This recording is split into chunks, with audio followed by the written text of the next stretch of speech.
I'm a little nervous to admit that I've never finished Hollow Knight, but I did enjoy every one of the 33 hours I spent playing the game. In fact, Hollow Knight is absolutely one of my top 5 favorite games of all time. So naturally, I was pretty pumped to learn that Silksong would be coming out one day, and I have been following all the news surrounding it with much curiosity. This video is going to focus on what I liked about Hollow Knight, the features I'm most looking forward to seeing in Silksong, and why I hope it'll be even better than the first game. So what do we already know that Team Cherry does well? First thing that comes to mind is their world and atmosphere. I'm not going to get into the lore or anything here because there are much better videos out there on that topic, but I want to know what the deal is. Where is Hornet and why was she captured? And how does this strange new place relate to the twisting labyrinth that is Hallownest? It's no doubt that Team Cherry creates fantastic locations and atmosphere, and things will be no different in Silksong. They've previously said that our intent is always to evoke the feeling of exploring a vast, surprising new world, one that matches or exceeds the scale and diversity of the original game.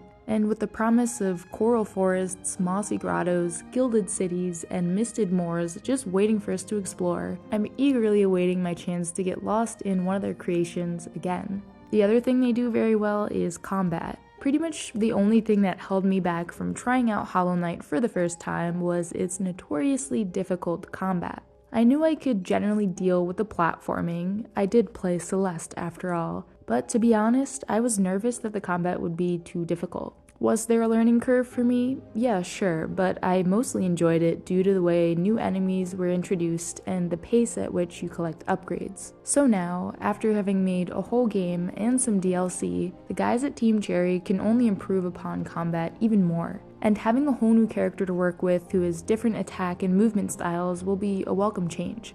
But wait, remember when I said I didn't even finish the game back at the beginning of the video? That's because I didn't perfectly fit the ideal Hollow Knight player that the game was made with in mind. I enjoyed the exploration and discovery more than the platforming and boss fights. Every developer wants their game to be successful, but Hollow Knight definitely exceeded Team Cherry's goals in every way possible. And with increased visibility and praise comes a game's exposure to a wider audience than maybe first intended. And this is good because, more sales, but it also means that a lot of people who play will be less of a hardcore fan and more of a casual enjoyer. And I'm speaking from experience here. I love Hollow Knight, but I just didn't feel inclined to do and see absolutely everything. I just played until I became too frustrated, but it was still totally worth picking up, and like I said, it's one of my favorite games. Now, I'm not saying they should make Silksong easier or give up on those hardcore fans. There are just a few quality of life tweaks that could help everyone out, and one of those is having more direction. Nothing drastic like a giant arrow on a map pointing you to your next objective,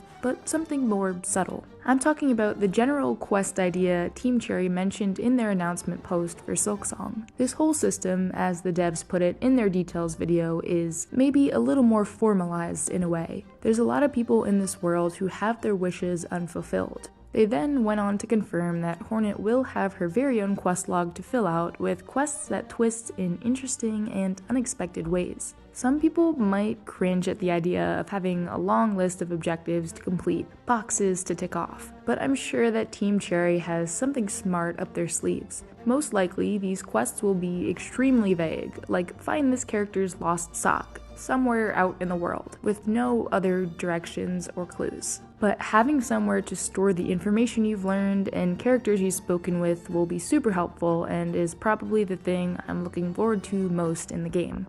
Next is the introduction of a crafting system. Again, something that could be divisive, but that I think will add an extra bit of strategizing and customization, making you think more about your approach to combat and resource management. Our arsenal will include weapons, traps, and mechanisms to confound our enemies and explore new heights. It seems like there will be a decent number of items to work with and maybe a little more focused on ranged combat. It'll definitely be interesting to see how they balance this system, how many different types of materials there will be to collect, and how abundant they'll be. Finally is Hornet having a voice, unlike the Knight who was completely silent. Team Cherry has said, as with Hollow Knight, we're designing with all players in mind. Dialogue and narrative are there for those that seek it. For those that don't, you'll be able to ignore nearly all characters and get on with your exploring, hunting, and powering up. Though I will absolutely not be skipping out on any of that stuff, and in fact, I think it's time to refresh myself on some Hollow Knight lore again. So as I'm doing that, and as you're waiting for more news, why not check out some other cool upcoming games?